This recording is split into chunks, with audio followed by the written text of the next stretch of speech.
All right, hey, Waymaker.Church, happy 4th of July weekend. We have a really special online experience today. I have some incredible young men here who've been a part of our Waymaker Institute residency. We've got Paul Hunter here. Paul, you've been with Way Youth for 2 years. Yes. And where are you heading off to now? My family and I are moving to Myrtle Beach, South Carolina, which is home. It's where we're from originally. And I'll be joining staff with Young Life, a student ministry organization down there. Yeah, great organization. In fact, it's near and dear to your heart. Tell us a little bit about. Yeah. Yeah. So my wife and I, Peyton, we both came to faith through Young Life when we were in high school in Myrtle Beach, actually. And so now I get to go back on staff with Young Life Such a cool in Myrtle story. Beach. Love that. Full circle. Love it. Love it. Chase, you're wrapping up your residency. A lot has happened in your life in 2 years through the residency, which is exciting. You got a family now. And where are you heading?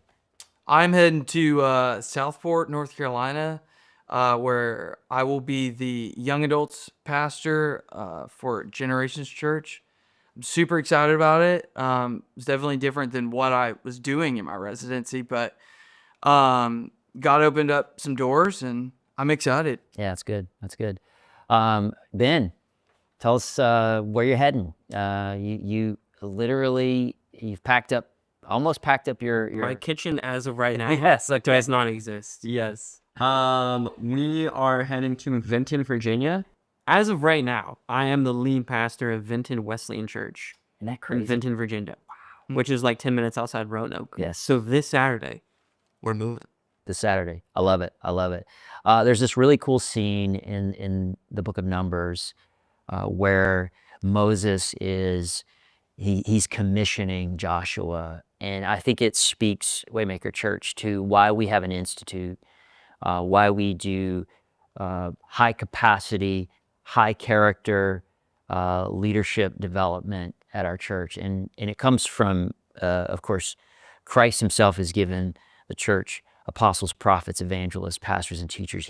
He has called the church to have leaders, and he has commissioned the church to have leaders.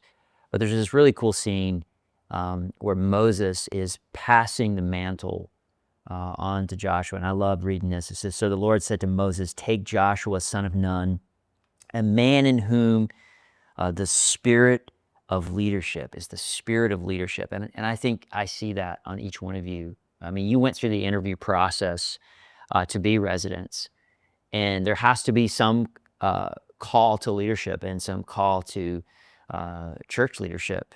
It says, "And lay your hand on him, have him stand before Eleazar the priest and the entire assembly, and commission him in their presence." And we see this precedent, really throughout Scripture, where God says, I want the former generation to raise up, to train up, and to commission the emerging generation. And you guys are a part of that. So it's awesome. And Waymaker.Church, I just want to say, if you're tuning in today, this is why we have a residency. We know that we're called to this. It's a mandate. It's part of our values.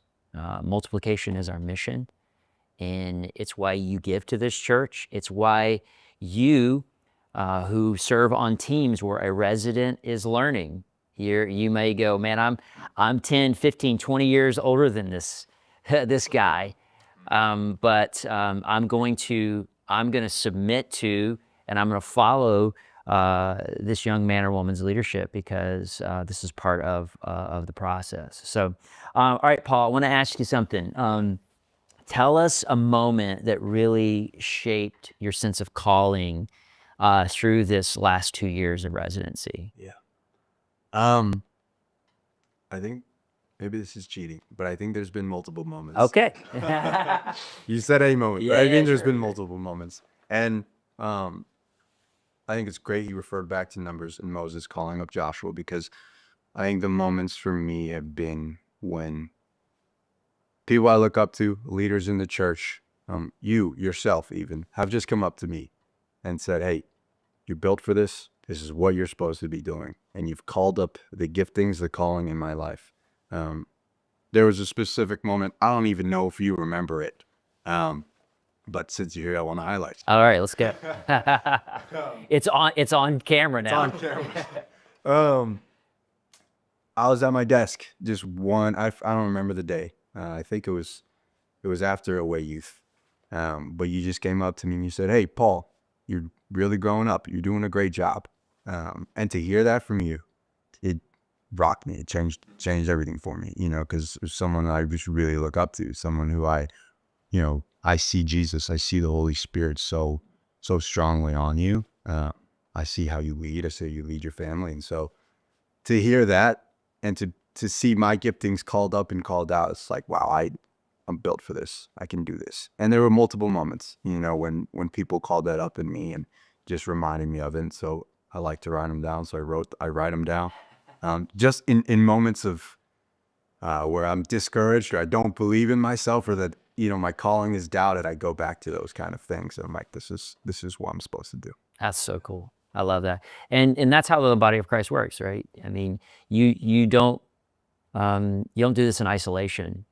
God calls you through a church and affirms that calling. And I've seen that. And I know that as you go forward into a church ministry, in this case, parachurch ministry, but always pointing back to the local church, and God's he's got his hand on you, and I can't wait for you to come back and visit and tell us the stories. Okay, Chase, what's something God revealed to you about leadership during your residency? I think the Lord really revealed my love and passion for it through these year and a half, ending a little bit early. But how leadership is it's boots on the ground. It's getting coffee with people. It's loving people well and growing yourself.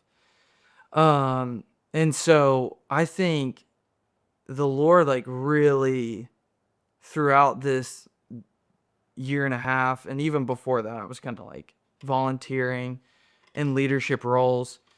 God just stirred in my heart a love for, I love to see people grow. I love to see myself grow. I love seeing people become something that they never expected that they could be. And I don't know, that fires me up. Yep. And that is I could do that for the rest of my life. Well, Seeing people become something that they never thought that they could become, and seeing that in me, it's just gets me fired up. that's good. I'm glad you're fired up because you're getting ready to do it. Okay, so Ben, you came into the residency and you knew there was a lead pastor call on your life. Did you think it would be, literally, At 24. Yeah, at the last few months of your residency, that you'd be jumping into this? Well, no. Okay. I was hoping my brain would be fully developed before I'd be any pastor. Yes, that's good. But God, You got to start somewhere, right? He had other plans. But I really didn't. And it's been an interesting journey of trying to figure that out. When you think about a lead pastor position and, feeling like, okay, God's calling me to this very specific position that most people my age don't do. You just don't normally have that. Yep.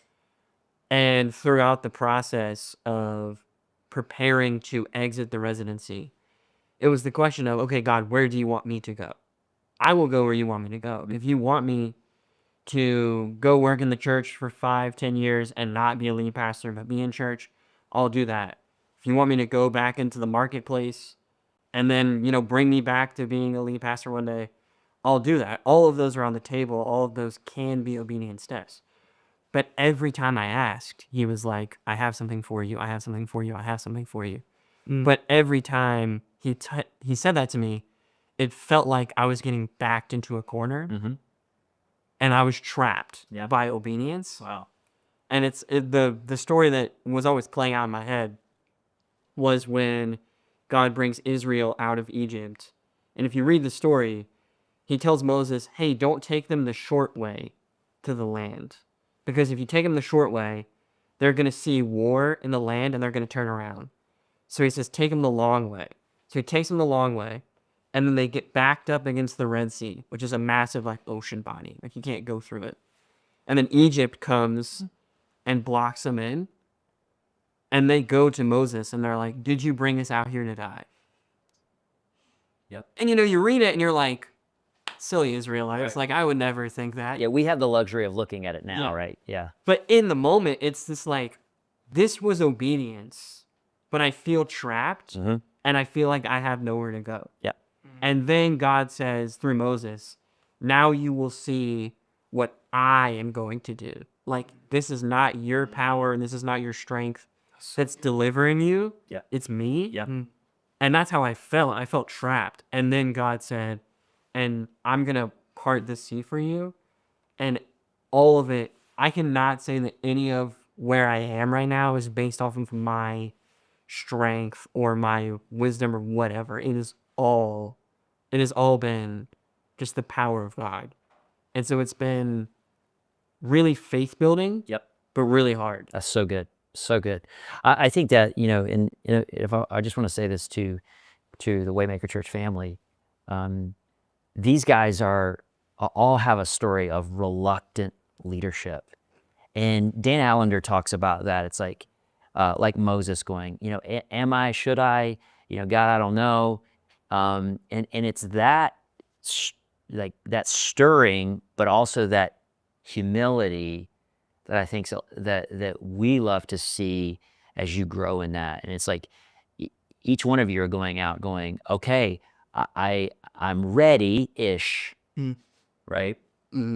But there's so much more that I'm going to learn, and I'm going to be challenged. I'm going to be tested. And it's like, God, okay, I know you didn't leave me out here to die, but this is going to be hard. And I love that we as a church, we get to be a part of this journey. All right, Paul, how would you say Waymaker.Church and the Institute has really formed you for what you're getting ready to do? Yeah. Well, I was a part of the student ministry residency is what I was doing my entire time here. And so to be able to step into more student ministry, a little more leadership, I think it's just the perfect alley-oop toss. More specifically though, I think there were moments throughout this residency where, like you said, I was reluctant.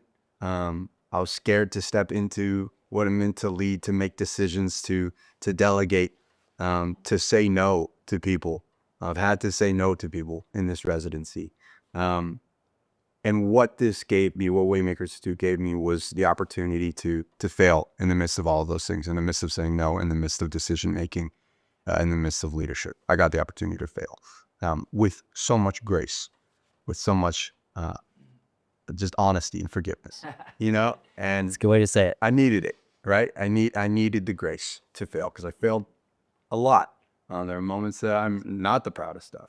And so to have those times where like I can crawl through the mud, knowing the Lord's going to pull me out, I've had the opportunity to learn. Now I can take those lessons and bring them back to Myrtle Beach. And hopefully, I was given the opportunity to lead and to fail. Hopefully I get the opportunity to give that to somebody else, who I'll help pour into, to raise up, to be the next leader to replace me. Absolutely. One day, and so I was given grace with Jesus. I was given grace here. I want to be able to give grace to other people in Myrtle Beach as well. That's so good. And I think that's just a reminder again of why we have the residency here, because it gives you the ability to carry weight in ministry and leadership, but there is a net, right? It's like you're going to walk this tightrope, but if you do fall, there's a net that can catch you where the stakes aren't as high. But now the stakes get a little bit higher. Absolutely. You know, as you guys are, you know, you're walking into situations where people are saying, we're assuming a level of grown upness, right? We're assuming a level of maturity, but at the same time, you know, you're gonna still be learning, and you're gonna have to say, hey, I don't know what I'm doing here, and I hope that's something that you guys also learn, is just be willing to say I need help, and be willing to say, all right, Chase, what is something that you would say, man, I'm taking away, this is a value, this is a rhythm that I've gleaned here that I get to take away into the next season of leadership? Yeah. I would say I have like a unique situation where my residency is not necessarily what I am walking into in this next season. Young adults is way different than worship. And you were primarily middle school and high school. Middle school, Yeah. middle school and high school worship. And so being a worship pastor is way different than being a young adults pastor. But I think this last year during this residency, it's taught me a lot of the practical things of like just foundational leadership things, foundational even professionalism, and able to get those. I mean, it's kind of what you guys were just talking about, like in like getting those big things out of the way that would hold us back, and that having that safety net. So getting those big things out of the way that would probably hold me back has, helped me. So Like be on time. yeah, well, yeah, being on time. How to Yeah, I mean that's what you learn here, right? yeah, how to come prepared. Even it's been awesome having Ryan coming in, who's our new youth pastor. But even just seeing how he like ran an event, I was like, wow, like this is so new, and now I know how to carry that to Yeah, totally. a future event. And then on the spiritual side of things, I think just a culture that is like, we're gonna sit down and have hard conversations. We're gonna sit down and communicate, like with people, how to grow with people. So, I know that was kind of. No, it's great. I mean, I think that answered your question. absolutely. I mean, what we want, our church body to realize is these guys, you came in one way and you're leaving different. And which brings me to you, Ben. You started out as a resident under the lead pastor, and so we got on the whiteboard and we talked about, okay, what are areas do you think that would be, problematic for you, and that you want to see, and I don't know if you want to share that list, but how have you seen God just shape and change you? That's a broad question. That's good. I've been here Take it wherever you want. I've been here since 2018. So what is that, like 6-7 years? Yes, listen. Maths. Math's Kinda with words. Math's not me. Yeah. There you go. And I mean, you knew me. I came in messed up. Like, just had a lot of very deeply traumatic events that had occurred in my life that had formed me and bent me towards darkness in very deep ways. And I never thought I would get out of it. I just never thought there was a life where I didn't think there was any other way to live my life. And so, when we sit here, and, for people watching, there's some of you that are probably like, all right, we get it. The pastor guys right? The guys that get paid, and the women too, to work in the church, their life is much different than mine. And the reality is, it is. Our jobs are in this weird minority position that people have. But, for us, this is what God has called us to. Yep.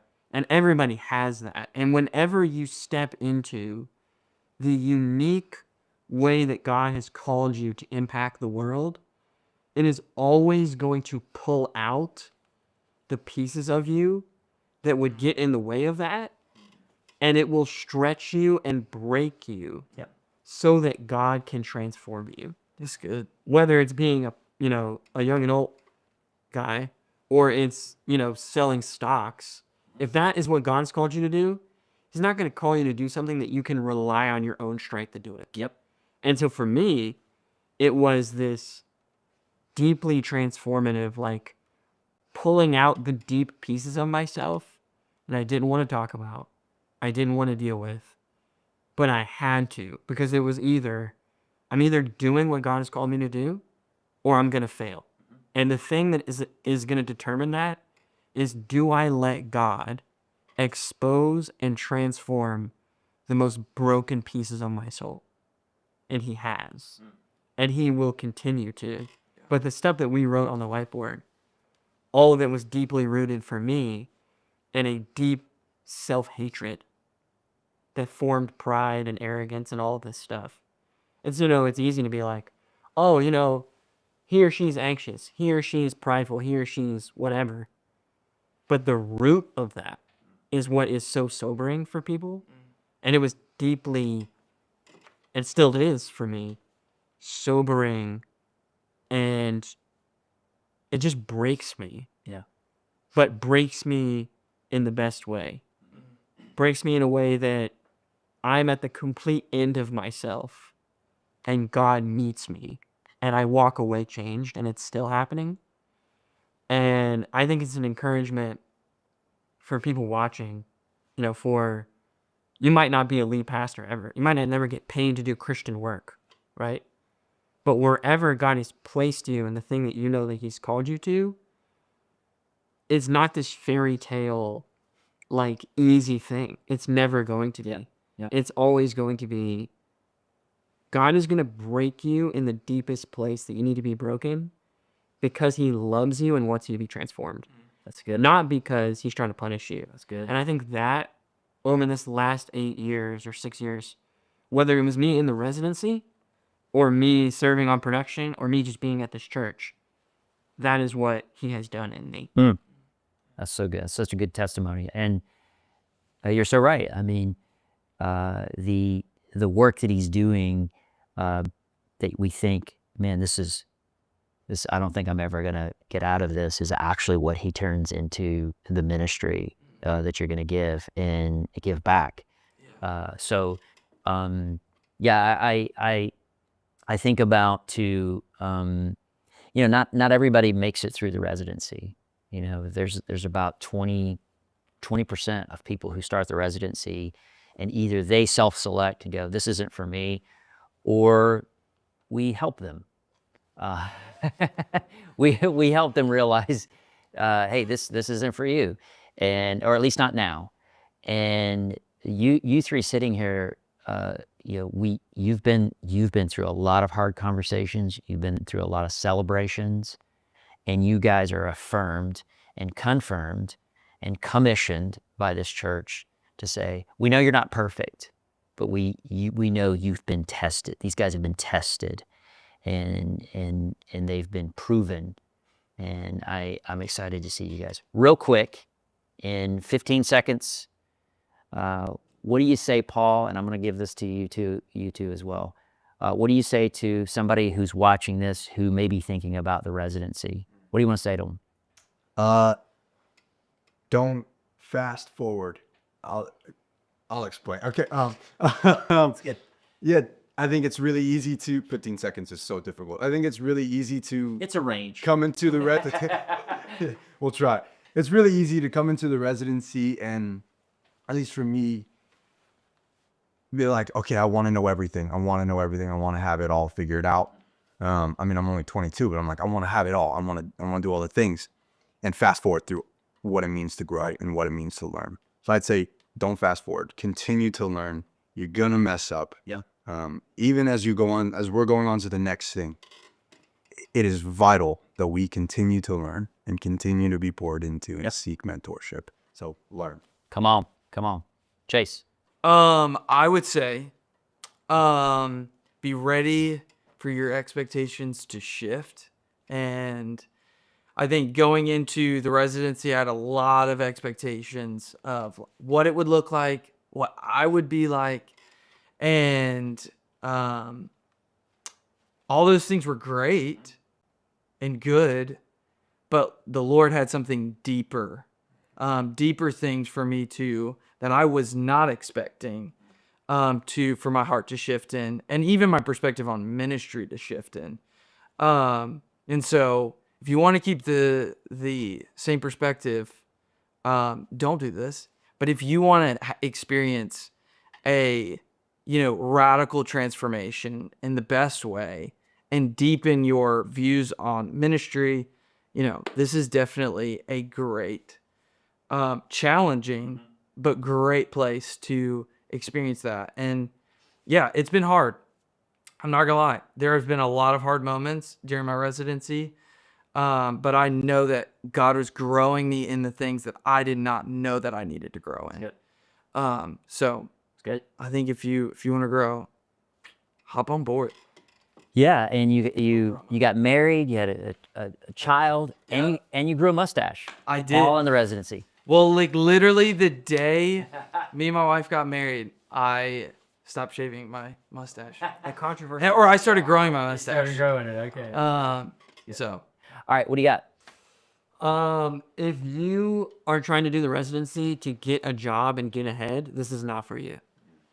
yeah. Church work, especially Christian church ministry work, this is not the place for you to build a resume, to, sharpen your skills so you can get ahead.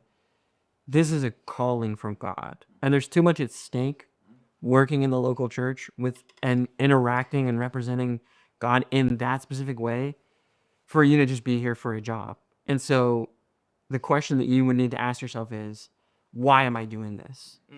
Is this obedience for me? Or is this career advancement? And if this is career advancement, it will hurt you working in this, and it will hurt the church. It's good. And so It's good caution. if it's obedience, take the step. God will use it. That's good. If it's not obedience, it's not going to be the best thing for you. Yep. And I think when you get into like a residency kind of position where it's like, oh, this is what you do when you want to go into ministry, it can very easily be built into this like, like any other job field. Oh, this is the next step I take. Mhm. It's like if it ever turns into a ladder, it's in danger. Will Robinson. It's good. So Lost, that would be my lost in space, man. Yeah, no, that's good. And here's what I want to say to the family here. If you know anyone in our church or someone that is in your circle of influence that you have identified has a call and maybe is already having that conversation, Waymaker.Institute, just send them there.